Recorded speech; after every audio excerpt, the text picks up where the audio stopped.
Amigos, muy buenos días, bienvenidos a Puntos de Vista. Les saluda Eliezer Hernández. Hoy estamos, como siempre, conectados con el Estado de Aragua a través de Clase 91.5 FM, la emisora perfecta.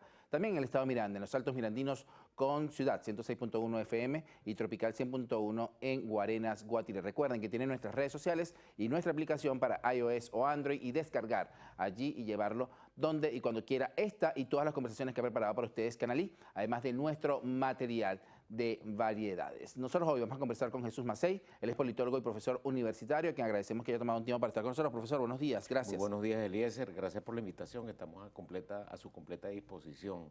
Hay un titular el día de hoy que nos trae uno de los diarios y tiene que ver con que Brasil le baja 2 y comienza a negociar con Venezuela. Se presta también para lo que pasó ayer con el fútbol, en el que hemos empatado con Brasil, pero es una materia un poco más seria, es internacional, y es que está pasando ya esto que ocurrió con los BRICS, en la que Brasil tuvo un papel fundamental para impedir el ingreso de Venezuela, pero que ha ido ya de alguna manera descartando, mejorando esta situación.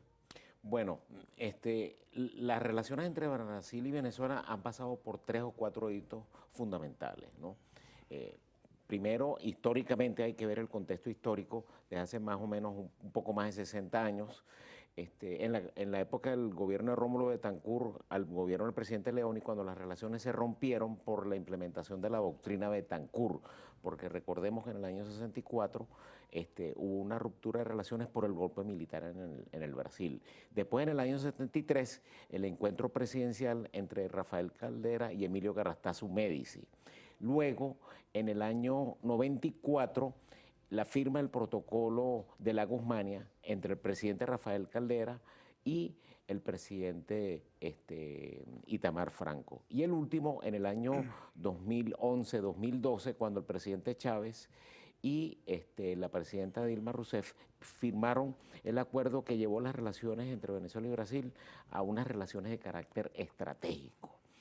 Y las relaciones han ido evolucionando con sus altibajos, y Brasil históricamente ha tenido 3 o 4 principios fundamentalmente. El principio de la no intervención, el principio de la solución pacífica de las controversias, no inmiscuirse en asuntos internos de los países, una política muy realista y muy pragmática y muy autónoma. Entonces, en esos objetivos que históricamente ha tenido la diplomacia brasileña, es que se enmarca la actual situación venezolana.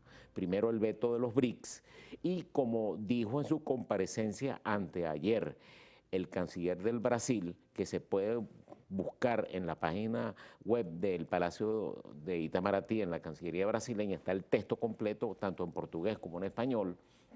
Y ahí dice que ellos tienen relaciones con estados y no con gobiernos. Entonces, lo que sí yo estimo puede ser que las relaciones bajen la intensidad, porque ahorita, por ejemplo, hay muy poco flujo comercial con Brasil, no es el flujo comercial que se tenía hace 12, 14 años.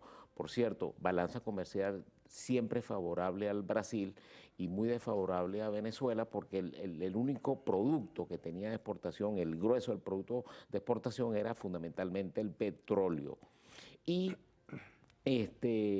esas relaciones, estimo yo, por lo que conozco yo de la diplomacia brasileña, porque yo estuve destacado en Brasil como diplomático, es que estimo que las relaciones pueden bajar del nivel de intensidad que venían teniendo, justamente por todo lo que ha sucedido después del 28 de julio, porque debemos recordar que Celso Amorín estuvo en Venezuela el 28 de abril.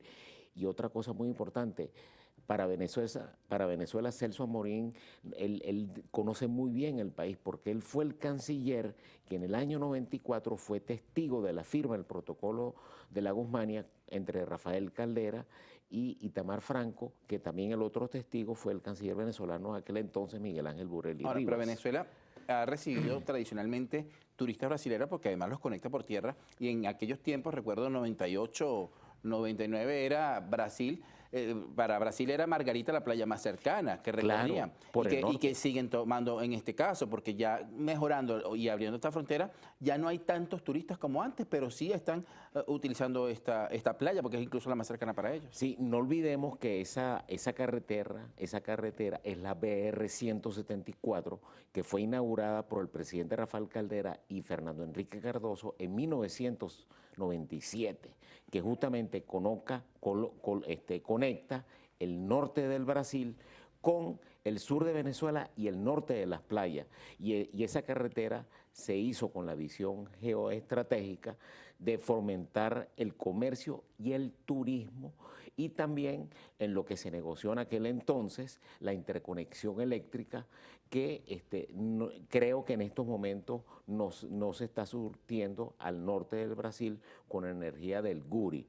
Pero está cumpliendo las funciones para las que fue creada esta carretera, está cumpliendo. Está cumpliendo ese objetivo. Claro, el flujo de turistas bajó mucho con la pandemia, que afectó todos los órdenes de la vida social, pero la carretera BR-174 cumple ese objetivo, la conexión de personas, transporte de bienes, transporte de servicios entre el norte del Brasil, Manaus, Belém do Pará, Roraima, etcétera, con el sur de Venezuela y, por supuesto, como tú muy bien dices, Eliezer, las playas que le quedan más cerca al norte de Brasil son las playas de Anzoátegui, Margarita y el estado Sucre. Ayer una información que se generó durante el día, ya la madrugada de ayer, que fue una persona que se inmoló en las puertas del Tribunal Supremo de Justicia de Brasil. ¿Esto de qué manera pudiera afectar a los países de este hemisferio, los países de esta zona del mundo?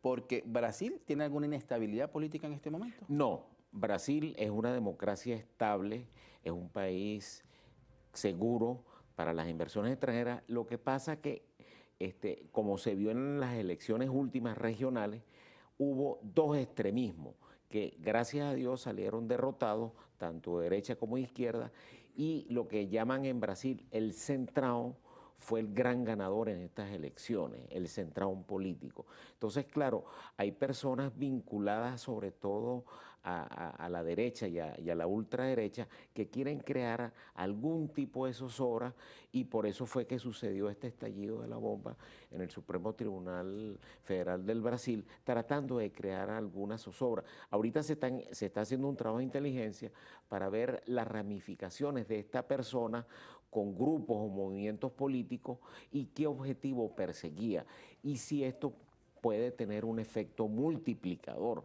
porque no olvidemos que esto pudiese ser o una ave solitaria o ser parte de un plan bien orquestado, que yo creo que no. Yo creo que no. Está en las investigaciones y no se ha descartado ninguna de las dos. No se ha descartado ninguna hipótesis.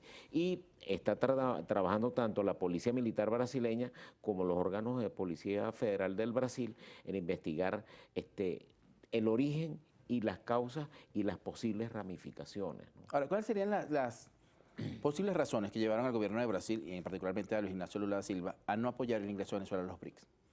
Bueno, yo creo que las razones están en que el gobierno venezolano no ha presentado todavía las actas electorales, ¿no? Y Celso Amorín estuvo aquí en Venezuela. Él presenció la parte del proceso electoral y sus consecuencias. Entonces, él fue actor de primera mano y él observó todo. Y esa información se la transmitió de primera mano al presidente Lula, y con la discreción y la prudencia que caracteriza la diplomacia brasileña, fue que se adoptó la posición que se adoptó con respecto a los BRICS. Y no olvidemos que Amorín dijo que Venezuela no era un país significativo para estar dentro de los BRICS. Entonces, este fue el argumento principal que llevó al veto por los momentos de Venezuela para ingresar a los BRICS. Vamos a hacer una pausa. ¿Cómo no? Al regreso seguimos conversando con Jesús Macei, él es politólogo y profesor universitario. Estos Puntos de Vista, amigos, ya venimos. Bien, continuamos con más de Puntos de Vista. Jesús Macei con nosotros, politólogo y profesor universitario, que estamos hablando acerca de los BRICS en Brasil. También se va a llevar a cabo en los próximos días el G20, y de hecho Ayer cuando estábamos viendo las noticias de lo que había ocurrido con este lobo solitario, por llamarlo de alguna manera, que se inmoló frente a la sede del Tribunal Supremo de Justicia, decían que habría que reforzar la seguridad porque el G20 estará la próxima semana en Brasil. Sí, la reunión se va a efectuar en la ciudad de Río de Janeiro y los temas que va a tratar son los temas de la pobreza, el hambre, el tema de la desigualdad social, que son nuevos temas de la agenda internacional. Y Brasil, porque durante este año va a presidir al grupo, ha invitado a algunos países que no son parte permanente de los BRICS y lamentablemente Venezuela no va a estar aquí en este foro tan importante. ¿Por qué? Porque es un país que no tiene la relevancia que tuvo en el pasado, hace 25, 27 años, ¿no?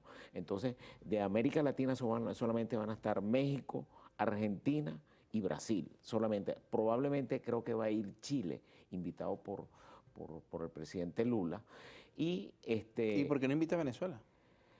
Eso habría que preguntárselo al presidente Lula, pero lo que yo deduzco es por eso, que Venezuela no es un actor relevante dentro del contexto internacional. Pero aquí cabe la pregunta, ¿qué le pasa a Lula con Venezuela? No, porque no le pasa últimamente nada. no nos permitió la entrada a los BRICS, ahora no nos invita al G20. ¿Qué pasa allí? No, es la diplomacia brasileña es así. Ellos no dicen por qué hacen esto, no hacen otro, sino que toman sus propias decisiones. En eso son muy discretos y muy prudentes y tratan las cosas por canales diplomáticos. Lo de los BRICS, yo creo que lo que más le interesaba a Venezuela, eso por lo menos va a tener que esperar por lo menos un año más. Cuando, por cierto, la próxima cumbre de los BRICS va a ser en Brasil. Entonces, va a ser importante qué posición va a tener Brasil con respecto al tema de Venezuela dentro de un año y cómo evoluciona la situación política venezolana. Entonces, va a ser muy determinante el año que viene. Y volviendo al tema del G20, por ejemplo, de los países que van a estar, pero no su jefe de Estado, es Rusia. Va a ir su canciller, pero no el presidente Putin. Porque no olvidemos que el presidente Putin tiene una orden de arresto, de aprehensión por la Corte Penal Internacional y Brasil es signatario de la Corte Penal Internacional. Entonces Brasil estaría en la obligación de arrestar al presidente Putin. Entonces va a ir su canciller y muy probablemente su primer ministro, Medvedev. Entonces esa cumbre va a ser muy importante porque va a significar también relanzar el papel internacional del Brasil como un actor muy importante desde el punto de vista regional y también desde el punto de vista global, porque Brasil de hace por lo menos unos 30 años tiene un dilema clave en su accionar internacional, convertirse o no en un global player, pero para eso falta musculatura política, económica, financiera, tecnológica y militar. Y Brasil está tratando de acrecentar esos 5 músculos, que hoy los tiene sobre todo. ¿Y cómo los puede acrecentar? ¿Buscando aliados? Buscando aliados, estabilizando su economía en la parte económica, teniendo un mayor flujo de comercio internacional, desarrollando su industria armamentista como la tienen. Por ejemplo, ellos tienen una de las empresas latinoamericanas más importantes productoras de aviones, Embraer, que está en el estado de Sao Paulo, que produce no solamente aviones para la aviación civil, sino aviones de uso militar, que por cierto Venezuela hace como 40 años compró los famosos Embraer, que son unos aviones de transporte fundamentalmente, y entonces Brasil ha ido acrecentando sus 5 facetas de poder para convertirse en un corto y un mediano plazo en un global player, pero para eso tiene que tener musculatura en esas 5 áreas, ¿no? Venezuela tiene esos Embraer, los tiene el Consorcio Venezolano de Industria Aeronáutica y Servicios Aéreos Conviasa, es uno de sus aviones principales, los Embraer, que por cierto en un Embraer llegan hasta Manaos, haciendo escala en Puerto Ordaz, saliendo desde Caracas. Es uno de los aviones que utilizan para este recorrido. Pero queremos conversar con usted el tema de la integración Brasil-Venezuela. ¿Qué está pasando? ¿Qué puede pasar? ¿Cómo fortalecerse? Bueno, la integración se ha fortalecido mucho, por ejemplo, desde el punto de vista fronterizo en el estado Bolívar y el norte del Brasil. Ahí hay un gran comercio transfronterizo, movilidad de personas muy intensa. Ese vuelo. Claro, la comunicación aérea justamente hace muchos años, cuando existía la línea aérea Viasa, había vuelos directamente a la ciudad de Manaos y Lo hay con Conviasa, los hay ahorita con Conviasa. pero desde Puerto Ordaz. Desde Puerto Ordaz. Esos aviones antes salían vía Caracas, Margarita y Manaos. Entonces, y también había una conexión con Sao Paulo que duró muy poco tiempo. Entonces, se tiene que mejorar la conexión aérea, la conectividad aérea y fortalecer la conectividad vía terrestre, vía la BR-174, para fortalecer el comercio de bienes, el comercio de servicios, la movilidad de personas. Hay, por ejemplo, por Pacaraima y esa zona, hay mucha movilidad de gente hacia el estado de Amazonas y el estado de Roraima, que son los estados vecinos con la frontera sur de Venezuela. Claro, también hay problemas de crimen organizado, el problema de la droga, de la minería ilegal, que ha sido una situación muy difícil de tratar y que en algunos puntos de la relación bilateral entre ambos países tuvo puntos álidos, como en el año 92, cuando Venezuela derrumbó una nave que hacía transporte de mineral ilegal venezolano, ¿no? Nos están comentando por acá, por cierto, que ese vuelo de Conviasa desde Manaos sale Manaos, Puerto Ordaz, y en Puerto Ordaz tiene dos destinos, Caracas o la isla de Margarita, como usted nos estaba diciendo. Eso en la actualidad, y que están estudiando el vuelo hacia Sao Paulo. Me parece fantástico, porque es importante tener la conexión con Brasil. Ese es un vuelo que dura a Manaos desde Puerto Ordaz como hora y media aproximadamente, y a Sao Paulo dura como 5 horas con el cambio de horario, porque Manaos tiene el mismo uso horario que Venezuela, mientras que Sao Paulo tiene una hora más, porque está hacia el sureste, ¿no? Vamos a hacer pausa. Ahora seguimos conversando con Jesús Macei, politólogo y profesor universitario, amigos en Puntos de Vista. Ya venimos. Bien, continuamos con más, ya en la parte final de esta conversación con Jesús Macei, politólogo y profesor universitario. Hablamos ahora de Mercosur, el papel de Venezuela y de estos países aliados en un contexto político como el que estamos viviendo. Sí, Mercosur ahorita está pasando por un proceso de ajuste. Los países ejes de este mecanismo de integración regional son indudablemente Brasil y la Argentina, ¿no? Milei ha tratado y ha delegado mucho la relación de la Argentina en su relación con el Mercosur, con la Cancillería argentina, tratándola directamente con la Cancillería brasileña. Hasta ahora no ha habido un encuentro a nivel presidencial entre Lula y Milei.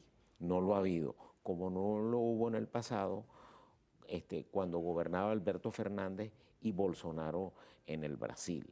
Entonces, el Mercosur está pasando por un proceso de ajuste. Y el papel de Venezuela, Venezuela está suspendido del Mercosur por el protocolo de Ushuaia, que es el protocolo que garantiza el funcionamiento de las instituciones democráticas del Mercosur. Porque no olvidemos que este protocolo justamente trata la calidad de la democracia en los países del Mercosur. Y Mercosur está tratando de por fin culminar su mecanismo de acuerdo con la Unión Europea, un acuerdo que se firmó hace más de 2 años, pero no ha podido ser aprobado por los diferentes parlamentos europeos por el tema de los subsidios agrícolas de las exportaciones de los países del Mercosur. Entonces, el Mercosur, como te digo, Eliezer, está pasando por un proceso de ajuste, de ayornamiento, si se quiere, para tratar de relanzarlo a corto y a mediano plazo. Es en común con la comunidad andina los dos mecanismos de integración más importantes de América del Sur, ¿no?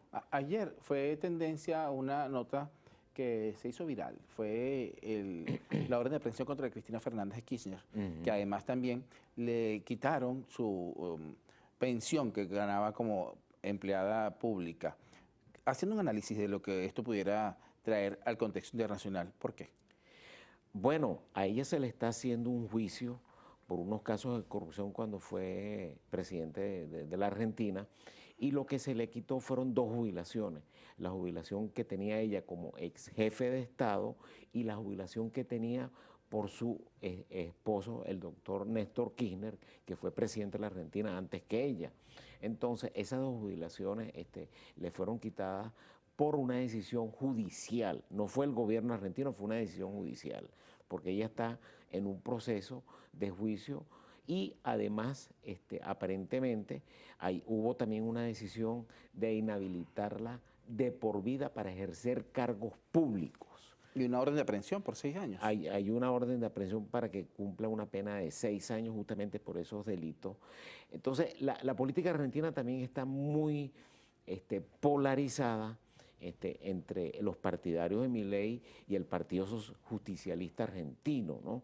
El Partido Justicialista Argentino está ahorita en un proceso de elegir su nuevo liderazgo. Por cierto, los nuevos líderes están muy cercanos a Cristina Kirchner. Es lo que llaman kirchnerismo. El kirchnerismo, que es una tendencia muy, muy importante interna al nivel del peronismo. Entonces está en ese proceso de que las nuevas autoridades se encarguen y están muy identificadas con los Kirchner, ¿no? Vamos a ver cómo evoluciona la política argentina. El año que viene hay elecciones parlamentarias y a ver si Milei logra que su partido cambie la correlación de fuerzas, porque él justamente ahorita tiene un apoyo muy pequeño, para no decir nulo, al interno del Parlamento. ¿Y cómo queda argentino. Venezuela en todo esto? Bueno, Milei, Venezuela no tiene relaciones con la Argentina, relaciones diplomáticas, fueron rotas después del 28 de julio. Entonces, bueno, estamos en este proceso de stand-by, de que no hay relaciones diplomáticas y hay una comunidad muy importante venezolana en la Argentina, no solamente en Buenos Aires, en Mendoza, en Córdoba, etcétera, pero fundamentalmente en Buenos Aires. Entonces, esa comunidad debe ser atendida en los aspectos consulares, registro de nacimientos, matrimonio, etcétera, etcétera, etcétera, poderes especiales, poderes,